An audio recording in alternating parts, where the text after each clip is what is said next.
ओम साई राम, जय साई राम, साईं भक्ति से मैं साईं श्रुति। आप सभी का बहुत बहुत आभार मुझे इतना प्यार देने के लिए। आज हम अपनी साईं की गाथा श्री साईं सचरित का अध्ययन करेंगे। अध्याय 1 का पाठन करेंगे।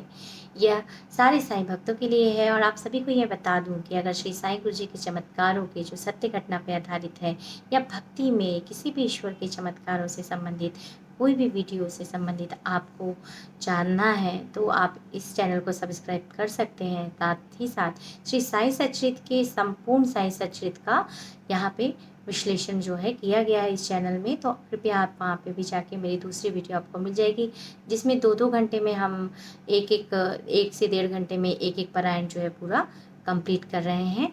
जो उसका प्रथम विश्राम पाठ होता है ना, उसको जैसे कि पहले में अध्याय 1 से कुछ अध्याय तक और दूसरे पार्ट में द्वितीय विश्राम जब आता है तो 13 अध्याय तक, ऐसा कुछ करके हम एक साथ बहुत जल्द ही साईं सचरित पारायण, ताकि सभी के सभी सुनकर ही संपूर्ण कर सके। तो आप चाहें तो आप वहाँ जाकर मेरी वीडियो में आप देख सकते हैं। तो आज यहाँ हम आपको चैप्टर 1 सिर्फ अध्याय 1 श्री साईं सचरित का पढ़ेंगे और श्री साईं सचरित के चैप्टर 1 में वंदना गेहूं पीसने वाला एक अद्भुत संत, गेहूं पीसने की कथा और उसके तात्पर्य का वर्णन किया गया है।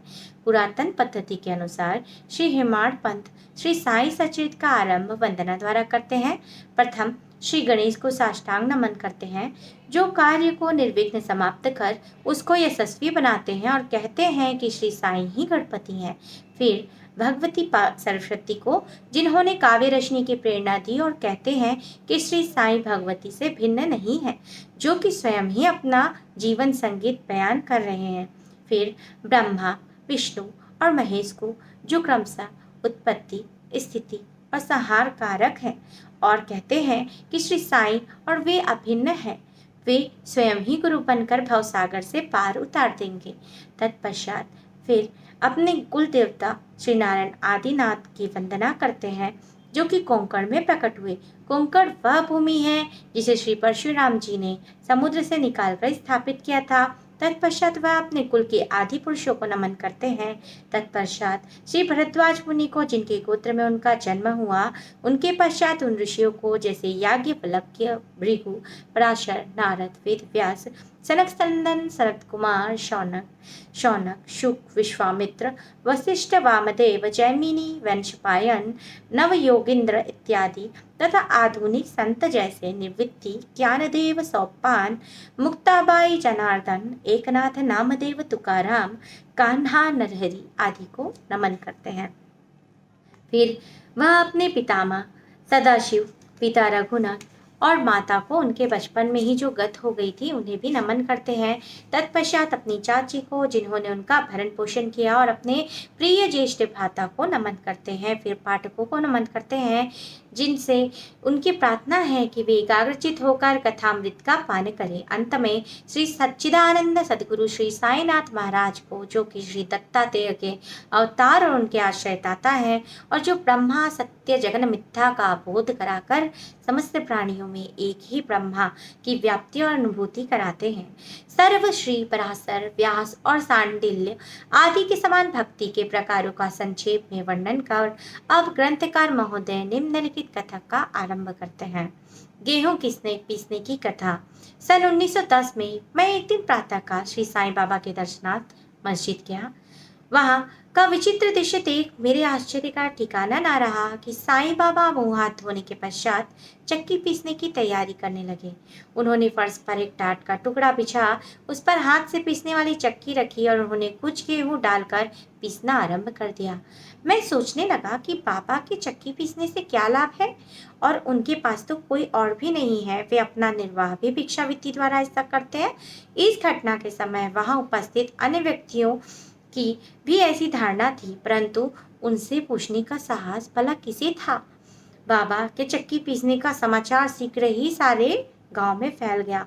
उनकी यह विचित्र लीला देखने हेतु तत्काल समस्त नर नारी की भीड़ मस्जिद की ओर दौड़ी। उनमें से 4 निर्भीक भीड़ को चिरती हुई स्त्रियां आईं और बाबा को बलपूर्वक वहां से हटाकर उनके हाथ से चक्की का खूंटा छीनकर तथा उनकी लीलाओं का गायन गाते हुए उन्होंने गेहूं पीसना प्रारंभ कर दिया।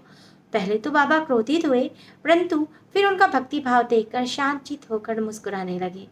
पीसते पीसते उन स्त्रियों के मन में ऐसा भाव आया, ऐसा विचार आया कि बाबा के ना तो घर द्वार है और ना ही कोई बाल बच्चे और ना ही कोई देख रेख करने वाला ही है।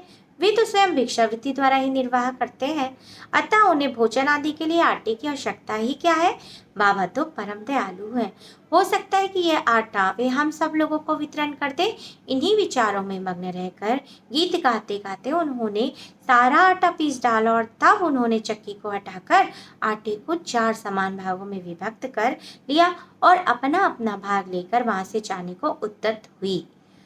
अभी तक शांत मुद्रा में निमग्न बाबा तक्षण ही क्रोधित हो उठे और उन्हें अपशब्द कहने लगे, स्त्रियों, तुम पागल हो गई हो? तुम किसके बाप का माल हड़प रही हो?